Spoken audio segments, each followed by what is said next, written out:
students, welcome here. So I am again with you. This is class 9th physics chapter 9 chapter 8 motion. Part 1 हम already discuss कर चुके हैं जिसमें हमने slope के बारे में पढ़ा था. ठीक है, मैं एक बार फिर से आपको रिवाइज करा देती हूँ.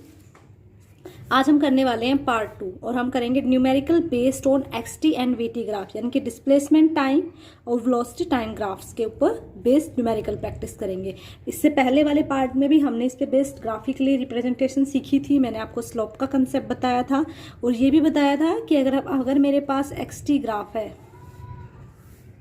Okay just a second, if I am having XT graph means मैंने आपको बताया था this is our Y axis and this is our X axis and this is our Y axis. तो जब एक्सटी ग्राफ आपको बोला जाए बनाने के लिए तो हमेशा यहाँ पे क्या लेना है, आपको एक्स को लेना है और यहाँ हमेशा क्या रहेगा, टाइम रहेगा. इस तरीके से आपको लाइन्स ड्रॉ करनी है. ये ओरिजिन रहेगा और टाइम लिखोगे आप और ब्रैकेट में उसकी यूनिट भी लिखोगे. ठीक है, और ये एरो भी रिप्रेजेंट करोगे. एरो से ये होगा कि किस साइड आपका टाइम वेरी करेगा. तो आपका टाइम वेरी करेगा अलोंग द हॉरिजॉन्टल लाइन. यहाँ पे आप इस तरीके से x लिखोगे, ये डिस्प्लेसमेंट या पोजीशन को शो करेगा और यहाँ आप इसकी यूनिट लिखोगे दैट इज मीटर और इस तरीके से एरो लगा के शो करोगे. ठीक है, अगर यूनिफॉर्म मोशन है तो आप एक स्ट्रेट लाइन से शो करोगे. ये क्या है, यूनिफॉर्म मोशन के लिए, फॉर यूनिफॉर्म मोशन. ठीक है, ये देखिए एक लाइन ऐसे है और एक लाइन ऐसे, तो जो बीच वाली लाइन है ये क्या शो करेगी, स्लोप. ठीक है, ऑफ एक्सटी ग्राफ. ठीक है, ये लाइन क्या है, स्लोप ऑफ एक्सटी ग्राफ. और स्लोप का मतलब मैंने आपको बता रखा था, slope is equal to tan theta, यानी कि आप क्या कह सकते हो, y2 minus y1 upon x2 minus x1. ठीक है, ये इसके साथ कितना डिग्री एंगल बनाता है. क्लियर. तो स्लोप का मतलब बेसिकली आपको इतना ही करना है कि ये जो हमारे पास यहाँ पे जो भी अवेलेबल है quantity, suppose here is x, तो आपका स्लोप हो जाएगा, ठीक है, x2 माइनस x1 और टाइम t2 माइनस t1. ठीक है, सपोज करो कोई भी आपके पास वैल्यू आ गई, मान लो आपके पास आ गई x और यहाँ पे आ गया t. तो ये बताइए जब आप डिस्प्लेसमेंट को टाइम से डिवाइड करते हो तो क्या आएगा आपके पास. तो डिस्प्लेसमेंट अपॉन टाइम क्या होता है आपका, वेलोसिटी. तो स्लोप ऑफ एक्सटी ग्राफ क्या होगा, आपका वेलोसिटी होगा. क्लियर.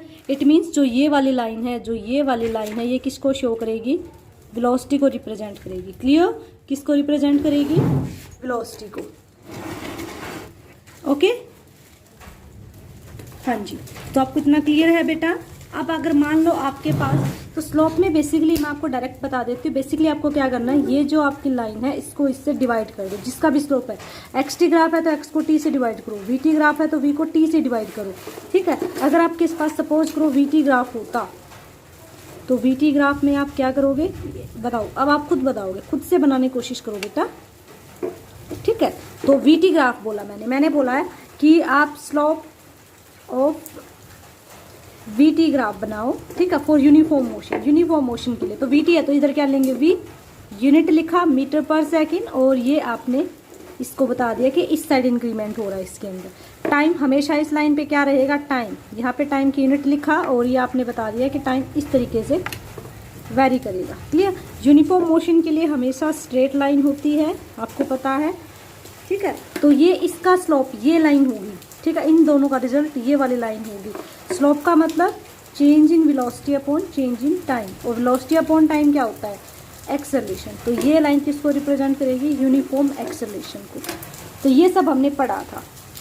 ठीक है, और मैंने साथ साथ आपको एक और भी कंसेप्ट बताया था, शॉर्टकट ट्रिक भी बताई थी. मैंने कहा था आपने 3 टर्म सीखी हैं. या तो आप एक्सटी ग्राफ बोल रहे हैं तो भी कोई प्रॉब्लम नहीं है, तो एस वी ए से याद रख सकते हो. यहाँ पे हम एक्स भी यूज कर लेते हैं, आपकी मर्जी है. तो तीनों को हमने टाइम के साथ वेरी करा था. क्लियर. ये वाला कंसेप्ट हमने समझा था. ठीक है बेटा. तो बेसिकली आपको याद रखना है कि डिस्प्लेसमेंट टाइम ग्राफ का जो स्लोप होता है वो आपका होता है distance. This is x2 minus x1 upon y2 minus y1. ठीक है, तो बेसिकली आपको क्या याद रखना है, स्लोप का मतलब ये है कि ये परपेंडिकुलर अपॉन बेस. जब आप ट्राइंगल लॉ पढ़ते हो तो उसमें ये क्या होता है परपेंडिकुलर, ये क्या होता है बेस, और ये आपका हाइपोटेन्यूज। तो perpendicular upon base is equal to tan theta. ठीक है, इसको आप ऐसे भी रिप्रेजेंट कर देते हो। क्लियर। तो परपेंडिकुलर अपॉन बेस, तो परपेंडिकुलर क्या है एक्स और बेस क्या है टाइम। तो अगर एक्स बाई टी हो जाएगा तो ये क्या हो जाएगा आपका परपेंडिकुलर बेस बाई वेलोसिटी। ठीक है, तो दोबारा से रिवाइज करा रही हूँ। एक्स टी का स्लोप क्या होगा, slope of x T graph, slope of x T graph velocity, slope of x T graph velocity, very good. Slope of we T graph acceleration, slope of we T graph acceleration, very good. तो आपको ये छोटी छोटी बातें ध्यान रखनी है। Clear, समझ आ गया। चलिए मैं आपसे क्वेश्चन पूछ लेती हूँ। ठीक है, यही क्वेश्चन है, मेरे पास वी टी ग्राफ है, एक मेरे पास बॉडी ये है और एक मेरे पास ये है। क्लियर, ये बॉडी ए है और ये बॉडी बी है। ठीक है, ये इसके साथ एंगल बना रहा है थीटा और ये भी इसके साथ एंगल बना रहा है, सपोज करो थीटा डैश। ठीक है, क्लियर हो गया आपको इतना। तो इसमें है ना आपको ये बताना है, जो मेरे पास X T V T graph दे रखा है, आपको ये बताना है कि कौन सी वाली बॉडी का एक्सेलरेशन ज़्यादा होगा। तो इसमें आपको देखो क्या देखना है, आपको ये देखना है कि आपको ये देखिए आप वी टी ग्राफ है तो वी टी ग्राफ का स्लोप क्या होगा एक्सेलरेशन। तो कौन सी ज़्यादा एक्सेलरेट होगी, जिसका एंगल ज़्यादा बड़ा होगा। बिकॉज जो ये थीटा होता है ये क्या होता है, ये आपका एंगल क्या होता है, मतलब स्लोप। मीन्स कि आप क्या कह सकते हो, इस एक्स एक्सिस के साथ, इस टाइम वाले एक्सिस के साथ ये कितना वेरी हो रहा है। ठीक है, एंटी क्लॉकवाइज डायरेक्शन में। ठीक है, एंटी क्लॉकवाइज डायरेक्शन में ये इसके साथ कितना एंगल बना रहा है। तो जितना बड़ा एंगल, ठीक है, तो theta dash is greater than theta. It means जो ए की वेलोसिटी होगी वो बी से ज़्यादा होगी, मतलब ए ज़्यादा फास्ट मूव कर रही है, इसलिए जो एक्सेलरेशन है वो ए का ज़्यादा होगा एज कंपेयर टू बी। ठीक है, तो जिसका एंगल बड़ा होगा उसका एक्सेलरेशन भी ज़्यादा होगा। समझ गए आप। ठीक है, चलो एक दो क्वेश्चन और प्रैक्टिस करते हैं, ऐसे ही छोटे छोटे जो काफ़ी पूछे जाते हैं। सो एक क्वेश्चन पूछती हूँ आपसे, बहुत पूछा जाता है। ये मेरे पास एक्स टी ग्राफ है। ठीक है, दिस इज एक्स मीटर में एंड दिस इज टी। हमेशा इधर लाइन पे को क्या आएगा आपका टी आएगा। क्लियर, और मैंने आपको दो बॉडीज दी हैं, this is body A and suppose this is body B. ठीक है, ये बॉडी ए है और ये बॉडी बी है and I am asking from you, आपको ये बताना है कौन सी बॉडी फास्टर मूव कर रही है। ठीक है, आपको ये बताना है, जैसे आपको मान लो पेपर में क्वेश्चन मिल जाए, ठीक है, तो आपसे क्वेश्चन पूछा जाएगा विच बॉडी मूव फास्टर। तो बताइए कौन सी बॉडी फास्टर मूव कर रही है। तो आप कैसे पता लगाएंगे बेटा। तो इस चीज को सोल्व करने के लिए हम क्या करेंगे, डिस्प्लेसमेंट टाइम ग्राफ जो मेरे पास है, क्या कौन सा ग्राफ है बेटा, ये डिस्प्लेसमेंट। मैं आपको बिल्कुल डीपली बिल्कुल अच्छे से बताऊंगी, दोबारा से पूरा कंसेप्ट। ठीक है, क्योंकि काफी बच्चों को ये ग्राफ्स में प्रॉब्लम हो रही है और उसी चीज को मैं क्लियर करने की कोशिश करूंगी कि आपको कोई भी दिक्कत ना आए। ठीक है, तो आपको पता है, अब इसको हम सोल्व करते हैं। क्लियर, डिस्प्लेसमेंट टाइम ग्राफ है आपके पास, तो हम क्या करेंगे बेटा, यहाँ पे तो आपको पता है slope of displacement time graph of a body give velocity. ठीक है, अब एक पॉइंट और बता देती हूँ, ध्यान रखिए। देखिए ये दोनों पॉइंट याद रखोगे। स्लोप ऑफ, अगर आपको दे रखा है डिस्प्लेसमेंट टाइम ग्राफ, ध्यान रखिएगा बेटा, डिस्प्लेसमेंट टाइम ग्राफ, इस पॉइंट को साथ साथ नोट करो। अगर आपको दे रखा है डिस्प्लेसमेंट टाइम ग्राफ तो आपका स्लोप होगा, तो आपका स्लोप क्या होगा, वेलोसिटी। क्लियर, इस पॉइंट को लिखो। साथ साथ अगर आपको बोला जाए slope of distance time graph, clear, अगर आपका क्या है डिस्टेंस टाइम ग्राफ है, समझ आ रहा है मेरी बात, तो आपका स्लोप क्या होगा, तो आपका स्लोप होगा स्पीड। क्लियर, अगर आपके पास डिस्टेंस टाइम ग्राफ है तो स्लोप होगा स्पीड, और अगर आपको डिस्प्लेसमेंट टाइम ग्राफ दे रखा है तो स्लोप होगा वेलोसिटी। ये दोनों बातें आपको ध्यान रखनी है। ठीक है, और हमेशा याद रखिए in a straight line case, ठीक है, speed is equal to velocity. ठीक है, ये तीनों पॉइंट याद रखिए। In case of straight line motion, straight line motion, ये मैं आपको साथ साथ थ्योरी का कंसेप्ट इसलिए बता रही हूँ बेटा, ताकि आप जब न्यूमेरिकल करो तो आपको छोटी छोटी बातें क्लियर हो जाएं। ठीक है, इन ए गिवन डायरेक्शन। ठीक है, अगर ऐसी कंडीशन है, स्ट्रेट लाइन है, ठीक है, एक पर्टिकुलर डायरेक्शन में कोई बॉडी मूव कर रही है, तो इस केस में velocity is equal to speed. ठीक है, ये क्वेश्चन भी पूछा जा सकता है आपसे कि in which case speed and velocity are equal. तो आपको ध्यान रखना है, in case of straight line जो वेलोसिटी है वो स्पीड के इक्वल होगी। वेलोसिटी क्या होगी? स्पीड के इक्वल, यानी कि दैट इज, आप ये भी कह सकते हो displacement is equal to distance. ठीक है, इस बात का ये मतलब भी है। तो हम अपने क्वेश्चन पे आते हैं दोबारा से। क्वेश्चन क्या कह रहा है? देखिए, क्वेश्चन हमें कह रहा है कि मेरे पास एक एक्सटी ग्राफ है, तो मैंने क्या दिया हुआ आपको? डिस्प्लेसमेंट टाइम ग्राफ दे रखा है। इसीलिए मैं आपसे पूछ रही हूँ कि डिस्प्लेसमेंट टाइम ग्राफ है, तो इसका जो स्लोप होगा वो क्या शो करेगा आपको? वेलोसिटी। क्या शो करेगा? वेलोसिटी शो करेगा। हो गया क्लियर? अब देखो बेटा, नाउ आपके पास क्या, एक ट्राइंगल है। ये ट्राइंगल आप इसको जूम कर सकते हो इस तरीके से, देखिए इसको आप इस तरीके से एक ट्राइंगल कंसिडर कीजिए। मैं आपको दोबारा से अच्छे से बता देती हूँ। अब भी कई बच्चों को क्वेश्चन आ रहे हैं, प्रॉब्लम है मैम, प्रॉब्लम है, तो कोई बात नहीं बेटा, प्रॉब्लम है तो अंडरस्टूड है, वहाँ पे सॉल्यूशन भी होगा आपके पास, है ना, कोई डरने वाली बात नहीं, सब सोल्व हो जाएगा। ठीक है, ओ ए, सपोज करिए आप इसको ले लेते हैं एम, इसको ले लेते हैं एन। क्लियर? चलिए, स्लोप की बात कर रहे हैं। हाँ जी, ठीक है बेटा। तो देखिए, स्लोप आपने लिया है।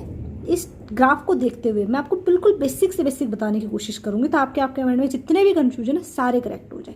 अब ध्यान से देखिए, यहाँ क्या है मेरे पास? यहाँ मेरे पास दो ट्राइंगल अवेलेबल है ना।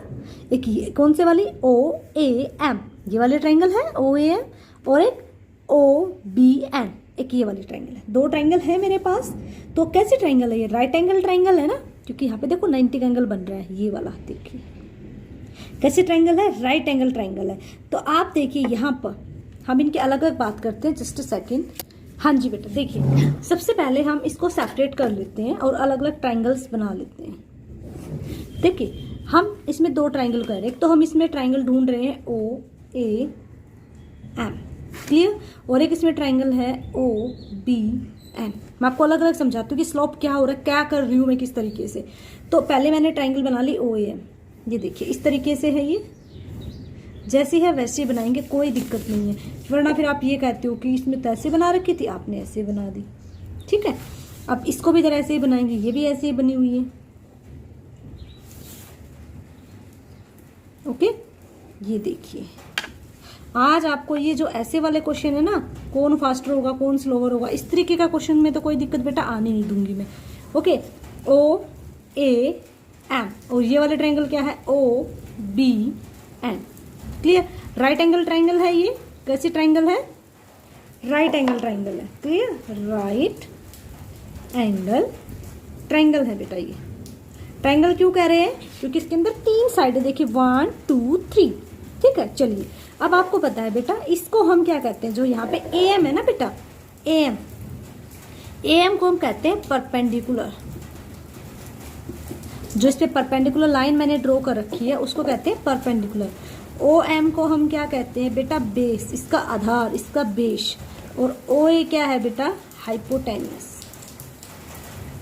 ठीक है, जिसको हम शॉर्टकट में क्या बोलते हैं? P B H. ठीक है, परपेंडिकुलर, बेस, हाइपोटेन्यूस। सेम अब आप खुद बताइए, इसमें बताइए बी एन क्या हो जाएगा आपका? परपेंडिकुलर। ओ एन क्या हो जाएगा आपका? बेस। और ओ बी क्या हो जाएगा आपका? हाइपोटेन्यूस। क्लियर हो गया इतना? हाँ जी, क्लियर है आपको? वेरी गुड बेटा। देखिए, मैं सिर्फ आपको एक बेसिक कंसेप्ट बताना चाह रही हूँ कि बहुत सारे बच्चों को तो यही नहीं पता होता कैसे करें, क्या करें। क्लियर? अब आपको पता होना चाहिए बेटा, जो tan थीटा होता है हमारा, क्योंकि देखिए ये एक एंगल बना रहा है इसके साथ। ठीक है, तो मैंने ये माना कि ये वाला जो एंगल है, क्योंकि छोटे ट्रायंगल है, मैंने इस एंगल को थीटा 1 मान लिया। और जो ये दूसरे वाला एंगल है, ठीक है, इसको मैंने मान लिया थीटा 2। क्लियर? तो ये वाला एंगल कितना है बेटा? थीटा 2। और ये वाला एंगल कितना है बेटा? थीटा 1। थीटा 2 थीटा 1 क्या है बेटा? यहाँ पे जो मैंने एंगल बनाए हैं ये क्या है बेटा? These are the angles, basically ये क्या है एंगल, जो इस एक्सिस के साथ जब हम एंटी क्लॉकवाइज चलते हैं तो जितना ये एंगल बनता है इसी को कहते हैं स्लॉप। ठीक है, इसी का हम tan थीटा निकाल लेंगे। ठीक है, तो अब देखिए यहाँ से tan थीटा निकाल लेंगे तो tan थीटा क्या होता है, परपेंडिकुलर अपॉन बेस। ठीक है, tan थीटा क्या होता है बेटा, परपेंडिकुलर अपॉन बेस होता है। ओके, तो देखिए बेटा दोनों ट्रायंगल्स में निकाल लेंगे, तो दोनों ट्रायंगल्स में जब आप इसको निकालोगे तो परपेंडिकुलर क्या है यहाँ पे AM और बेस क्या है OM, और जब इसमें tan थीटा 1 निकलेगा तो इसमें tan थीटा 2 क्या हो जाएगा BN अपॉन OM। यानी कि आप बेसिकली क्या कह सकते हो, perpendicular by base, perpendicular by base. ठीक है, तो theta is the angle made by the straight line with tan axis. ठीक है, मैं लिख देती हूँ, ये ध्यान रखिएगा। थीटा क्या है, थीटा क्या है बेटा, ये angle made by straight line, made by straight line with time axis. Clear, इस बात को आप ध्यान रखेंगे, ये बात स्पेशली आपको नोट डाउन करनी है। थीटा यहाँ पे क्या है ये मैं आपको दोनों में कॉमन बता रही हूँ। ठीक है, तो यहाँ पे मैंने दो, थीटा क्या है, एंगल मेड बाय जो स्ट्रेट लाइन है। ठीक है, जो आपके पास ये स्ट्रेट लाइन है, ठीक है, स्ट्रेट लाइन के साथ जो एंगल बना हुआ है हमारा।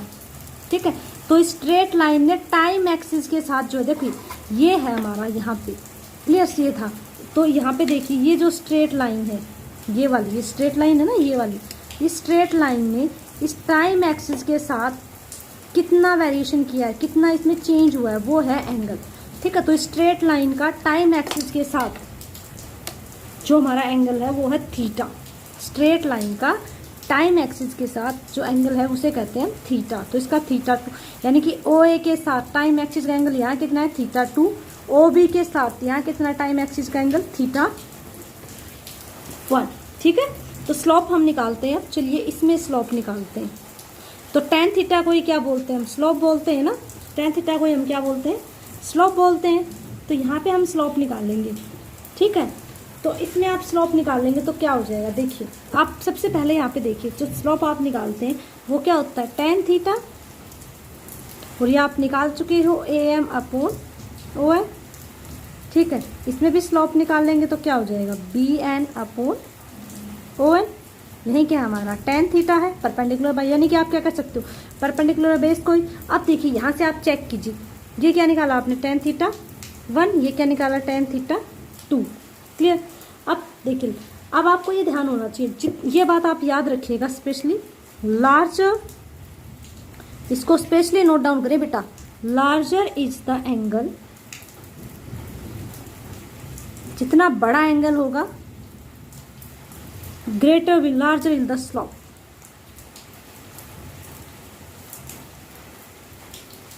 Clear, so velocity is also larger. मेरी बात समझ में आई, जो एंगल बड़ा होगा उसी एंगल का स्लोप बड़ा होगा और उसी की वेलोसिटी बड़ी होगी। अब आप देखिए इस ग्राफ में थीटा 1 बड़ा है या थीटा 2 बड़ा है, थीटा 1 ये वाला है बेटा, ये वाला क्या है थीटा 1, और ये वाला क्या है तो थीटा 1 छोटा है और थीटा 2 बड़ा है।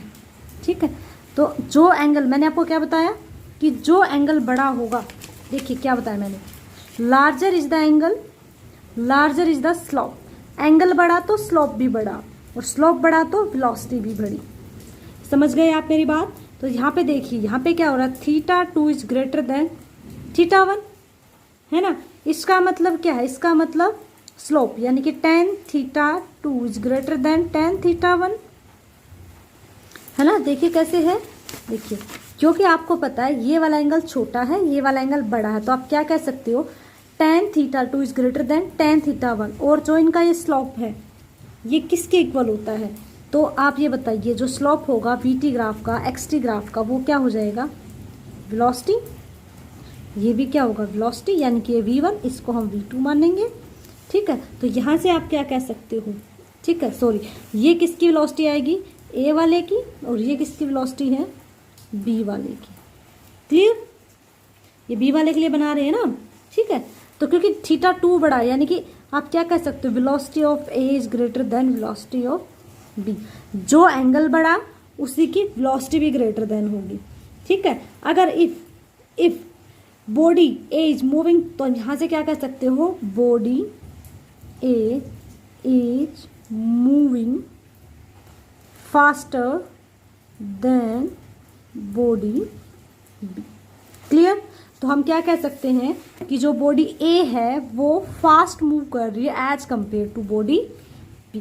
क्लियर हो गया आपको ये सब कुछ, ठीक है। ये मैंने देखिए यही आपको कंसेप्ट बताया पूरा। अब एक और क्वेश्चन आपसे पूछती हूँ, चलिए क्वेश्चन नंबर 2, एक और क्वेश्चन डिस्कस करते हैं।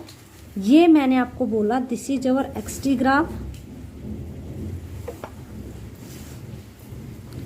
एक्सटी ग्राफ यहाँ पे यूनिट लिखेंगे, यहाँ पे टाइम लिखेंगे, सेकेंड इसकी यूनिट हो गई, और ये ऐसे बना दिया। और ये आपको दे रखी हैं कुछ कंडीशंस, ठीक है। ये बॉडी ए, ये बॉडी बी एंड ये बॉडी सी। ये एंगल दे रखे हैं थीटा 1, थीटा 2, थीटा 3। क्योंकि मैंने दे रखा आपको डिस्प्लेसमेंट टाइम ग्राफ, ध्यान से देखिए मैंने क्या दे रखा आपको, डिस्प्लेसमेंट टाइम ग्राफ। क्लियर, और मैं आपसे पूछ रही हूं हु इज मूविंग स्लोअर,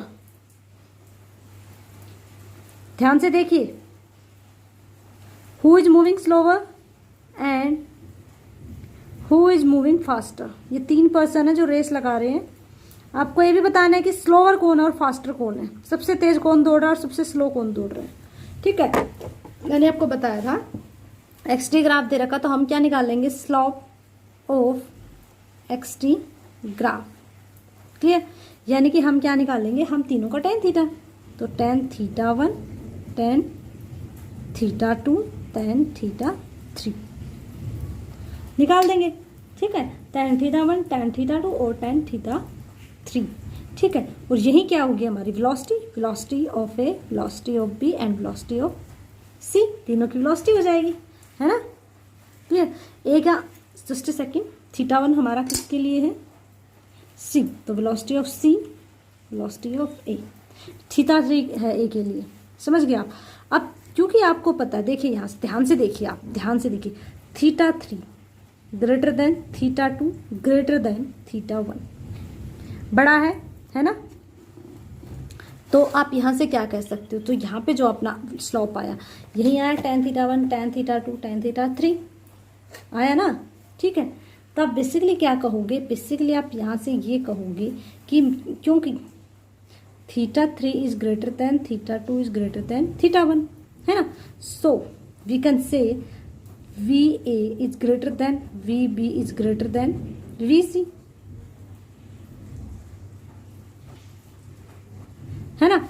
सो सबसे फास्टर कौन मूव करेगा, सबसे फास्टेस्ट बॉडी ए मूव करेगी, और सबसे स्लोवेस्ट कौन सी बॉडी मूव करेगी, बॉडी सी। तो बेसिकली अब हम इतना डीपली कर चुके हैं, तो मैं आपको सीधी बात बता देती हूँ भाई, जब भी कोई आपको ऐसा ग्राफ दिखाई दे एक्सटी ग्राफ, आप सिंपली क्या करोगे, थीटा चेक करो किसका एंगल बढ़ा, जिसका एंगल बढ़ा वही फास्ट मूव करेगी। क्लियर, जस्ट सिंपली आपको एंगल चेक करना है, जिसका एंगल बड़ा होगा वही क्या करेगी, बॉडी फास्ट मूव करेगी।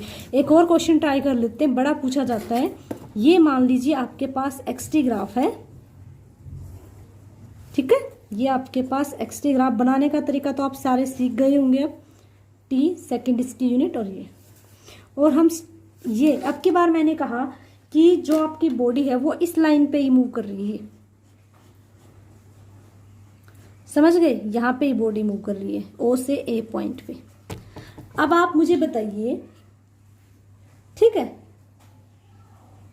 अब जो ये बॉडी है वो इस पॉइंट पे ही मूव कर रही है। क्लियर, तो आप मुझे बताइए कि what is the slope of that. अब इसका स्लोप क्या होगा, तो देखिए बेटा यहाँ पे थीटा क्या है, 0, तो टेन थीटा हमें निकालना है, वही क्या होता है हमारा स्लोप, ठीक है। थीटा 0 तो टेन 0 0, यानी कि वेलोसिटी क्या हो गई इसकी 0, यानी कि बॉडी किसमें है आपकी, रेस्ट में है। तो क्योंकि बॉडी ने कोई एंगल ही नहीं बनाया ना, देखो दोनों एक दूसरे के ऊपर इजिली है, इसके एक दूसरे के ऊपर है, तो कोई एंगल ही नहीं बनाया, कोई स्ट्रेट लाइन बनी ही नहीं। जब एंगल ही नहीं बनेगा तो एंगल 0 है।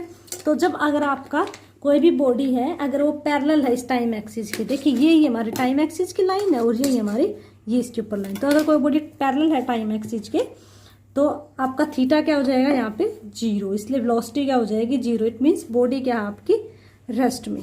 क्लियर? तो आज आपको ये एक्स-टी ग्राफ का कंसेप्ट समझ में आया बेटा। नेक्स्ट पार्ट में हम और अच्छी अच्छी चीजें डिस्कस करेंगे, ठीक है।